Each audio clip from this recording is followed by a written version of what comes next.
9 মে বৃহস্পতিবার রাত 8টায় অনিমেষ করাচি এডিটর স্পিকে জানিয়ে দিচ্ছি শিরোনাম। পররাষ্ট্রমন্ত্রীর সাথে ভারতের পররাষ্ট্র সচিবের বৈঠক, তিস্তার পানি বন্টন সহ দুই দেশের স্বার্থ সংশ্লিষ্ট বিষয়ে আলোচনা।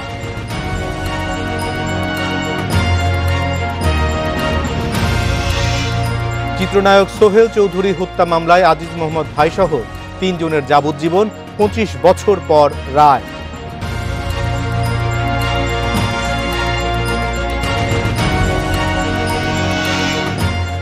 উপজেলায় ভোট পড়েছে 36.1%। ইভিএম থেকে হার বেশি ব্যালটে, ভোট ব্যবস্থায় আস্থার সংকট বলছেন বিশ্লেষকরা। লোকসভা নির্বাচনের পর প্রধানমন্ত্রী শেখ হাসিনা ভারত সফরে যাবেন। বেইজিং সফরের আগেই দিল্লি সফরের সম্ভাবনা। দুপুরে পররাষ্ট্র মন্ত্রণালয়ে ভারতের পররাষ্ট্র সচিব বিনয় মোহন কোয়াদ্রার সাথে বৈঠক শেষে কথা জানান পররাষ্ট্রমন্ত্রী ডক্টর হাসান মাহমুদ। এ নিয়ে আলোচনা করতে আমাদের সঙ্গে যোগ দিচ্ছেন সাবেক কূটনীতিক মুন্সি ফয়েজ আহমেদ। জনাব মুন্সি ফয়েজ আহমেদ, আপনাকে স্বাগত জানাচ্ছি। আজ প্রধানমন্ত্রী শেখ হাসিনার সঙ্গে এবং পররাষ্ট্রমন্ত্রীর সঙ্গে ভারতের পররাষ্ট্র সচিব বৈঠক করেছেন এবং এই বৈঠকে ভারত বাংলাদেশে তিস্তা প্রকল্পে বিনিয়োগ করতে আগ্রহী সেটি জানানো হয়েছে এবং জানানো হয়েছে যে প্রধানমন্ত্রী যেই দিল্লি সফরে যাবেন সেটি চীন সফরের আগেই দিল্লি সফরটি হবে। এই সফরটি কতখানি গুরুত্বপূর্ণ এবং তিস্তা অথবা সীমান্তে হত্যা বন্ধে অথবা বাংলাদেশের মানুষের ভিসা প্রক্রিয়া সহজ করতে এই বৈঠকটি কী ধরনের ভূমিকা রাখবে? এটি অত্যন্ত গুরুত্বপূর্ণ একটা বৈঠক, সফর, সে সম্বন্ধে কোনো সন্দেহ নাই। যে কোনো সময় ভারতের কোনো পররাষ্ট্র সচিব বা পররাষ্ট্রমন্ত্রী বা অন্য কোনো উচ্চপদস্থ রাজনৈতিক নেতা বা কর্মকর্তারা যদি বাংলাদেশে সফরে আসেন, সেটা অবশ্যই গুরুত্বপূর্ণ এবং বাংলাদেশ থেকেও যখন এই পর্যায়ে সফর হয় সমান গুরুত্বপূর্ণ সেগুলো। তো সুতরাং সেই ব্যাপারে কোনো দ্বিধা বা দ্বন্দ্ব কারো থাকার কথা না এবং যে বিষয়গুলো আলোচনা হয়েছে সেগুলো সবই অত্যন্ত গুরুত্বপূর্ণ। অনেকদিন ধরেই মাননীয় প্রধানমন্ত্রী ভারতে যাওয়ার একটা ব্যাপার আলোচিত হয়ে আসছে, কিন্তু যেহেতু ভারতে ইলেকশন সামনে চলছে, এখন সেই ইলেকশন শেষ হবে 1 জুন এবং 4 জুন এটার ফলাফল জানা যাবে। তার আগে তো আর ওনার আগামী সফরের সময় ঠিক করা সম্ভব না, সুতরাং সেই জন্য অপেক্ষা করে আছে। কিন্তু মাননীয় প্রধানমন্ত্রী যথাশীঘ্র সম্ভব ভারতের ইলেকশন শেষ হলে, নতুন সরকার গঠন হলে সেখানে সফরে যাবেন, এটা একেবারে মোটামুটি সবাই ধরে নিচ্ছেন, আমরা নিশ্চিত মোটামুটি। এবং এই সফরে সেই জিনিসটার উপরে গুরুত্ব দেওয়া হয়েছে, এটা অত্যন্ত গুরুত্বপূর্ণ। আর তাছাড়া অন্যান্য যেসব বিষয়গুলো এসছে, যেমন পজিটিভ দিকে হলো, যেমন আমাদের সীমান্তে যেসব হত্যাকাণ্ড হচ্ছে সেগুলো বন্ধ করার ব্যাপারে দুই পক্ষ যে গুরুত্ব দিয়ে আলোচনা করেছেন সেটা গুরুত্বপূর্ণ।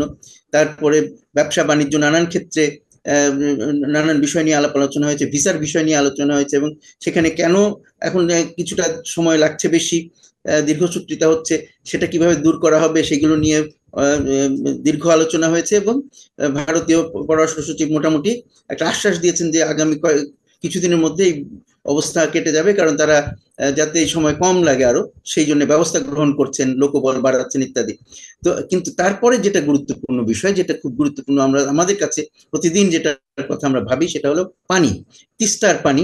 তিস্তা এখন সেই ব্যাপারে তারা আগ্রহ প্রকাশ করেছেন যে আমরা তিস্তা একটা বহুমুখী প্রকল্প বাংলাদেশ গ্রহণ করেছে, সেই প্রকল্পে চীনাদের সহযোগিতার ব্যাপারে আলাপ আলোচনা চলছে, চীনারা সাহায্য করবে বলেছে।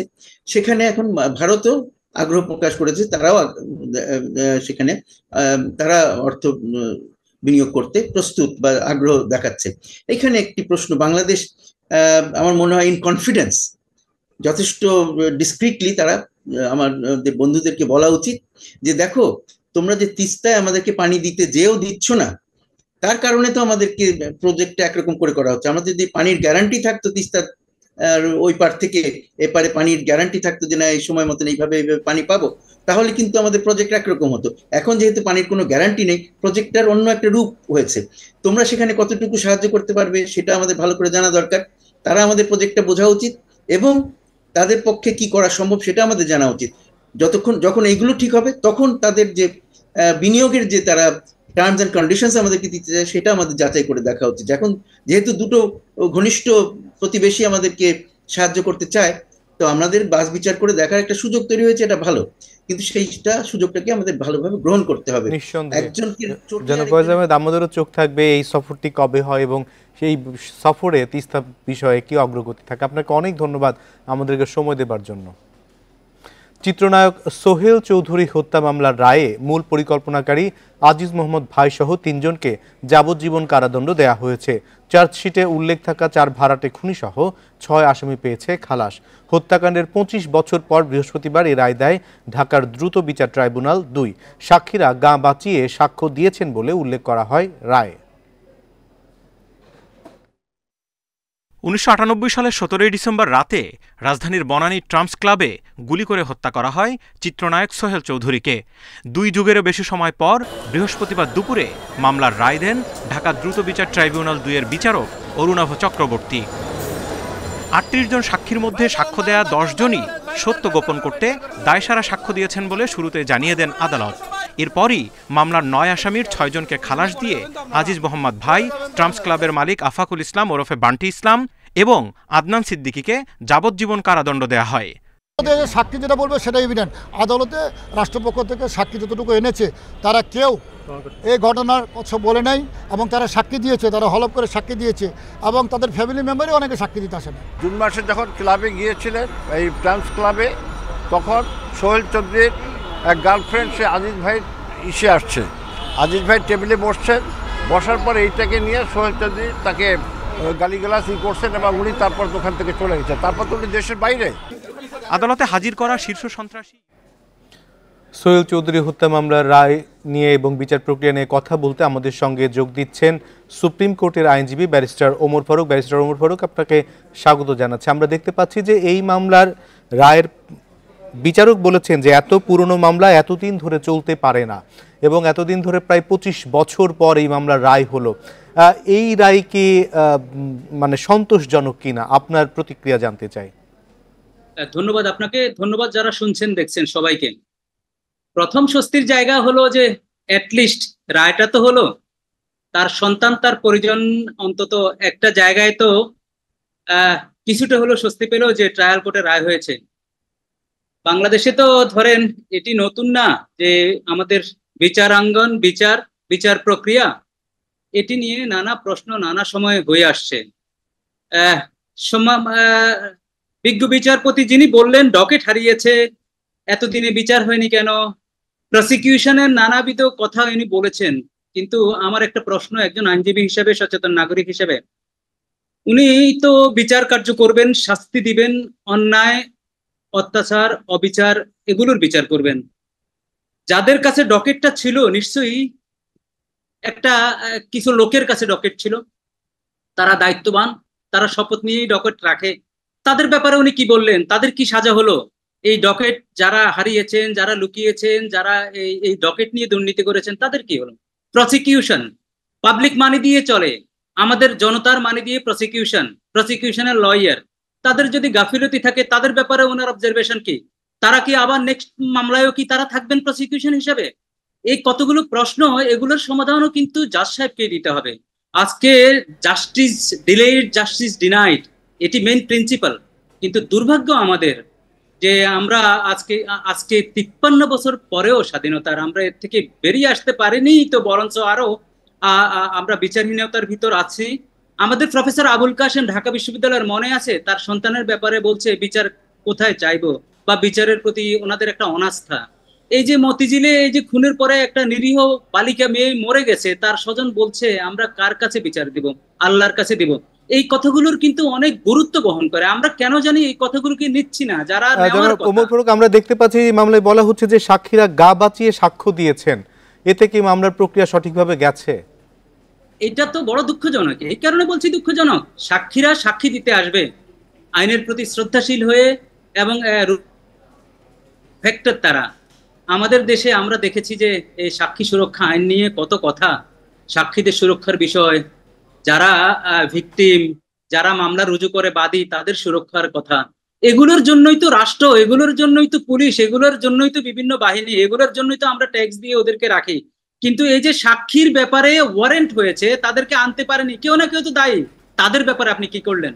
আমের মুদ্রা কথা একটা কথাই আজকে আমি মেসেজটা দিতে চাই সচেতন নাগরিক হিসাবে, আমি ক্লেম করি যে যারা যারা যেখানে গাফিলতি করছে, যাদের নেগলিজেন্স আছে, যারা যেখানে বাণিজ্যে জড়িত, তাদের শাস্তি নিশ্চিত না হলে তো আপনি এই কথাগুলো আমরা বলবো, জাজ সাহেব বলবেন, জাজ সাহেব তো রায় ওদের বিরুদ্ধে এটা প্রসিডিংস স্টার্টের কথা বলতে পারতেন, যে যাদের ডকেট হারাইছে ওদের সবগুলোকে সাময়িকভাবে বরখাস্ত করে তারপরে সাক্ষীর ওয়ারেন্টের পরে যাদেরকে হাজির করতে পারে না, তাদের আইডি কার্ড আছে, তারা দেশের ভিতরে আছে, আনতে না পারার কারণে তাদের শাস্তির আওতায় আনতে হবে না। আমার কথা হলো একটি, আজকে আপনারা যেই প্রশ্নটি উত্থাপন করেছেন এটা তো সবার কথা, প্রান্তিক জনগোষ্ঠীও আজকে আস্থা হারাচ্ছে এই আইনের প্রতি, শাসনের প্রতি, এবং দ্রুত বিচার না হলে আসলে অনেক কিছুই থমকে যায়। আপনাকে অনেক ধন্যবাদ ব্যারিস্টার ওমর ফারুক আমাদেরকে সময় দেওয়ার জন্য। উপজেলা নির্বাচনের প্রথম ধাপে ভোট পড়েছে 36.1%। এই তথ্য জানান নির্বাচন কমিশনার মোহাম্মদ আলমগীর। এদিকে প্রতিদ্বন্দ্বিতাপূর্ণ হচ্ছে না উপজেলা নির্বাচন, সেই কারণেই ভোটার কমছে বলে মনে করছেন বিশ্লেষকরা। এসব বিষয় নিয়ে কথা বলতে আমাদের সঙ্গে আছেন সাবেক অতিরিক্ত সচিব আকম সাইফুল ইসলাম চৌধুরী। জনাব আকম সাইফুল ইসলাম চৌধুরী, আপনাকে স্বাগত জানাচ্ছি। উপজেলা নির্বাচনে আমরা ভোটারদের উপস্থিতি খুব কম দেখলাম, তবে আওয়ামী লীগের যুগ্ম সাধারণ সম্পাদক এবং পররাষ্ট্রমন্ত্রী ডক্টর হাসান মাহমুদ তিনি বলছেন যে এই নির্বাচনে অপেক্ষাকৃতভাবে আহত এবং সংঘর্ষের সংখ্যা অনেক কম হয়েছে, সেটিকে তিনি একটি ইতিবাচক দিক বলছেন। আসলে নির্বাচনটিকে কিভাবে বিশ্লেষণ করছেন? এত কম ভোটার উপস্থিতি কেন, এবং সহিংসতা কম হলে কি সেটাকে ভালো নির্বাচন বলা যায়, নাকি উপস্থিতি দিয়ে সেটি নির্ধারণ করা হয়? ধন্যবাদ আপনাকে। প্রথমত, এটা প্রতিদ্বন্দ্বিতামূলক নির্বাচন হয়নি। এটা ইতিপূর্বে যেভাবে রাজনৈতিক দলের প্রতীকদের নির্বাচন হতো সেটা হয়নি, না করে এবার যে নির্বাচনটা হয়েছে একতরফা নির্বাচন হয়েছে। যদিও বিএনপির কিছু আপনার প্রার্থী তারা আগে হয়তো নির্বাচিত ছিলেন, সে কারণে প্রার্থী হয়েছেন, অথবা কেউ কেউ দল থেকে সরে এসে প্রার্থী হয়েছেন, সেটা বিচ্ছিন্ন ঘটনা। কিন্তু মূলত দলীয়ভাবে নির্বাচনটা না হওয়ায় আপনার এটা কেবলমাত্র আওয়ামী লীগের ভেতরেই নির্বাচনটা হয়েছে। আওয়ামী লীগের ভেতরে নির্বাচন হওয়াতে জনগণের ভেতরে, ভোটারদের ভেতরে খুব একটা সাড়া পড়েনি। স্থানীয় সরকার নির্বাচন ফলে যেখানকার যারা প্রার্থী তারা তাদের নিজস্ব এলাকার কিছু ভোটারকে হয়তো নিয়ে এসছেন বলে 36% হয়েছে, এবং এই 36% যেটা ভোট পড়েছে, আমার মনে হয় যেখানে প্রার্থী বেশি সেখানে ভোট বেশি পড়েছে, যেখানে প্রার্থী কম সেখানে ভোট কম পড়েছে, কারণ তারা স্থানীয় নিজের এলাকার ভোটারকে কম এনেছে। এ কারণে আরেকটা জিনিস যেটা হয়েছে, মাঝখানে যে রবটা উঠেছিল সেটা হলো যে এমপি মন্ত্রীদের স্বজনদের নির্বাচনে অংশগ্রহণ। তার মানে এই স্বজনদের অংশগ্রহণ নিয়ে যে একটা ভীতিকর পরিস্থিতি হতে পারে, এই ব্যাপারটা কিন্তু সরকার পক্ষই প্রচার করেছে। সরকার পক্ষই যেহেতু প্রচার করেছে, ভোটারদেরকে আলাদাভাবে ভয় পেতে হয়। ভোটাররা যা ভয় পাওয়ার পেয়ে গেছে যে স্বজনরা আছে, তাহলে যাওয়া যাবে। বিষয়ে আপনার কাছে জানতে চাই যে এই নির্বাচনে আওয়ামী লীগের যে সমর্থক অথবা আওয়ামী লীগের দলীয় কর্মী যারা রয়েছেন, তারাও কি সবাই নির্বাচনে ভোট দিতে গেছেন? তারা যদি সবাই যেত এবং তাদের পরিবারবর্গ যদি যেত, সেখানেও তো 40%-এর বেশি ভোট পড়ার কথা। না, গড়পড়তাটা হিসাব করে যে আমাদের যে ইতিপূর্বকার যে ভোটের যে ফলাফলগুলো, তাতে দেখা যায় যে আওয়ামী লীগের এবং বিরোধী দলের আর নিরপেক্ষ এই তিন গ্রুপে যদি আপনি ভাগ করেন, মোটামুটি সব দিকে 1/3 করে ভোটার আছে। তাহলে সব দিকে যদি 1/3 করে ভোটার থাকে, তাহলে আপনি আওয়ামী লীগের কোর ভোটারও 1/3, মানে 33% হয়। ইদানিং হয়তো আওয়ামী লীগের ভোটার বেড়েছে, বেড়ে থাকলে পারে সেটা যদি আপনি 40-50 তারা দাবি যদি করে থাকে, তাহলে তারা আনতে পারেনি ভোটার, এটা তাদের ব্যর্থতা। আর তা না হলে যদি মনে করে যে এটা তাদের ভোটাররাই কেবল ভোট দিয়েছে, তাহলে তো এটা অবশ্যই ভয়ের কথা যে তার ভোটার সংখ্যা কম। আপনি লক্ষ্য করে দেখবেন যে ভারতে যে নির্বাচন হচ্ছে সেখানেও কিন্তু ভোটারের সংখ্যা কম উপস্থিত, যদিও রেজাল্ট হবে 4 জুনে, কিন্তু এটা ক্ষমতাসীনদের ভেতরে একটা বিষাদের ছায়া পড়েছে যে ভোটার কম আসা মানে তাদের প্রতি যে সাপোর্টটা এটা কমে যাওয়াটা। এখানেও তাই হয়েছে যে সাপোর্টটা কমে গেছে, এই কারণে ভোটারের সংখ্যা কম। এবং এটি একটি আশঙ্কার কথাও বটে, এবং এই বিষয়ে নিশ্চয়ই রাজনীতিবিদরা আরো গভীরভাবে চিন্তা করবেন। আপনাকে অনেক ধন্যবাদ জনাব আকম সাইফুল ইসলাম চৌধুরী আমাদেরকে সময় দেবার জন্য।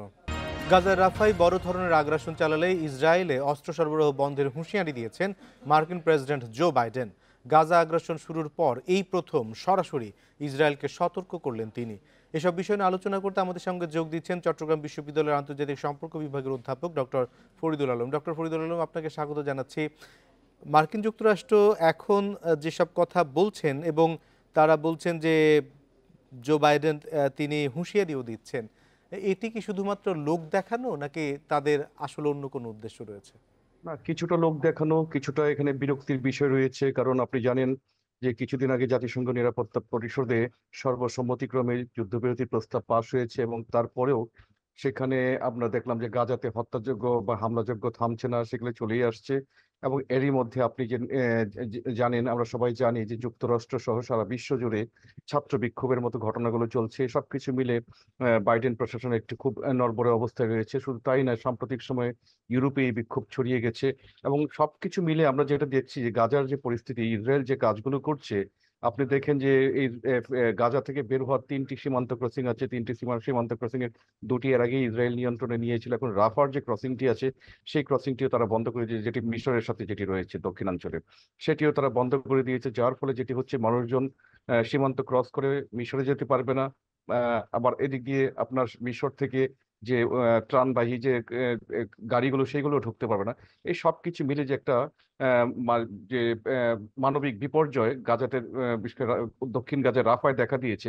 এখান থেকে যুক্তরাষ্ট্র যেটি ধারণা করছে, এবং কিছুদিন আগে বাইডেন স্বীকারোক্তি দিয়েছে যে যুক্তরাষ্ট্রের যে অস্ত্র যেগুলো ইসরায়েলের সরবরাহ করেছে, সেই অস্ত্র দিয়ে ইসরায়েলের দ্বারা সেখানে নিরীহ বেসামরিক মানুষজনকে হত্যা করা হয়েছে গাজায়। সুতরাং এর দায়ভার যুক্তরাষ্ট্র নিতে পারে না। এবং তারা কিন্তু ইতিমধ্যে এর একটি পূর্ব শর্ত হিসেবে গত 2 দিন আগে তাদের কিছু বোমা চালান ইসরায়েলে, সেগুলো বন্ধ করে দিয়েছে। এবং আপনি আরো জেনে থাকবেন যে যুক্তরাষ্ট্র কিন্তু প্রতি বছর প্রতিবেশী দেশগুলো থেকে সুবিধাজনক অবস্থায় থাকার জন্য ইসরায়েলকে $380 কোটি সামরিক সহায়তা দিয়ে থাকে। এটিকে নিয়ে হয়তো এখন যেটি হচ্ছে যে যদি ইসরায়েল যদি যুক্তরাষ্ট্রের চাওয়া অনুযায়ী বা বাইডেন প্রশাসনের চাওয়া অনুযায়ী যদি এই ধরনের ঘটনাগুলো বা হামলা বা হত্যাযজ্ঞের যে ঘটনাগুলো ঘটাচ্ছে, এগুলো যদি না ঘটায়, তাহলে এর দায় এককভাবে যুক্তরাষ্ট্র নিতে পারে না। কারণ যুক্তরাষ্ট্র সরকার খুব ভালোভাবে বুঝে গেছে যে ইসরায়েলকে সমর্থন করতে গিয়ে যুক্তরাষ্ট্র আজকে একটা বিপর্যয়ের মুখে রয়েছে, এবং এখানে আন্তর্জাতিক চাপও এখানে যথেষ্ট রকম লক্ষণীয়। এই সব কিছু মিলে এখন যে অবস্থায় এসে দাঁড়িয়েছে, এই অবস্থায় আসলে যুক্তরাষ্ট্রের জন্য ইসরায়েলের এই অন্যায় এবং অন্যায্য এবং অযৌক্তিক কর্মকাণ্ডগুলোকে বৈধতা দেওয়া খুব সমস্যার একটি বিষয় হয়েছে। কিন্তু আমরা এটাও জানি, নেতানিয়াহু সরকারের জন্য একটি চাপ রয়েছে। আবার সেই চাপটি হচ্ছে যে আপনার জিম্মিদের মুক্তির দাবিতে স্বজনরাও ফুঁসছে। হামাসের সাথে এক ধরনের হয় সমঝোতায় যাওয়া, আর না হলে জীবিতকে যে কোনোভাবে মুক্ত করার একটি বিষয় রয়েছে। আবার এখানে নেতানিয়াহু নিজেও যেটি ধারণা করছেন যে হয়তো আগামী কয়েকদিনের মধ্যে আন্তর্জাতিক অপরাধ আদালত থেকে তার বিরুদ্ধে একটি গ্রেপ্তারি পরোয়ানাও জারি হতে পারে। এবং তিনি চাচ্ছেন এখন কোনো একটা ভাবে যুক্তরাষ্ট্র যদিও না করছে, কিন্তু চাচ্ছেন যে তারা রাফাতে যদি এই ধরনের একটি ঘটনা ঘটায়, তাহলে কি ইরান সমর্থিত হুতি আছে, হামাস আছে, এদিকে হিজবুল্লাহরা আছে, তারা হয়তো চুপ করে বসে থাকবে না। তারা যদি কোনো ধরনের ইসরায়েলের উপর পাল্টা প্রতিশোধ পরায়ণতা প্রকাশ করে, সেখানে হয়তো তাদের একটা যৌক্তিক দাবি থাকবে তাদের উপর হামলা করার জন্য। এবং এইভাবে হয়তো তারা চাইবে যুক্তরাষ্ট্রকে কিভাবে এই যুদ্ধে টেনে আনা যায়, এবং সেটি ইরানের সাথে একটি যুদ্ধে তারা সামনে জড়িয়ে পড়তে পারে কিনা, এটিও তারা ভেবে দেখছে। এই যে প্যালেস্টাইন সংকট, এটি দীর্ঘদিনের, এটি আরো কতদিন প্রলম্বিত হবে? এটিকে আসলে এই মুহূর্তে বলা যাচ্ছে না কতদিন প্রলম্বিত হবে, কিন্তু সংকটটি কিন্তু যেটি হচ্ছে শুধুমাত্র যে গাজা এবং ইসরায়েল এর মধ্যে যেটি সীমাবদ্ধ ছিল গত অক্টোবর মাস থেকে, এখানে কিন্তু আমরা দেখছি যে মধ্যপ্রাচ্যের অন্যান্য কিছু পার্টি এখানে জড়িত হয়ে গেছে। এখানে কতগুলো সশস্ত্র গ্রুপ রয়েছে। আমরা হিজবুল্লাহর কথা বললাম, হামাসের কথা বললাম, হুতিতে রয়েছে, ফিলিস্তিনের অভ্যন্তরে ইসলামী জিহাদ সহ আরো কিছু গোষ্ঠী রয়েছে। এবং আমরা দেখি যে প্রচ্ছন্ন সমর্থন রয়েছে ইরানের পক্ষ থেকে। এবং সাম্প্রতিক সময়ে ইরানের সাথে ইসরায়েলের যে সম্পর্ক দাঁড়িয়েছে, এবং যেটি আমি কিছুক্ষণ আগে আপনাকে বললাম যে ইসরায়েল এখন এক ধরনের মানসিকভাবে প্রস্তুতি নিচ্ছে যে ইরানের সাথে তারা কোনো একটা যুদ্ধে তারা জড়িয়ে পড়তে পারে কিনা, এবং সেই যুদ্ধে যুক্তরাষ্ট্রকে সারা পৃথিবীতেই একটি জনমত গড়ে উঠছে। আমরা দেখি যে এই জনমতের চাপে তারা থামে কিনা। আপনাকে অনেক ধন্যবাদ ডক্টর ফরিদুল আলম আমাদেরকে সময় দেওয়ার জন্য। এই ছিল এডিটর স্পিকে। ইন্ডিপেন্ডেন্ট টেলিভিশনের সব খবর আরও বিস্তারিত জানতে চোখ রাখুন ফেসবুক, ইউটিউব এবং এক্সে। সাথে থাকার জন্য ধন্যবাদ।